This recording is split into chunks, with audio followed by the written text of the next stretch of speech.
चरणी आभाळ धरणी येऊन विसावले देवादिकांचे संकट जाई ग हरुणी तुझ्याच कृपेमुळे नाद झंकार तू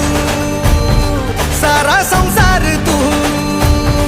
नाद झंकार तू सारा संसार तू तुझ्या पायाशी आम्हा राहू दे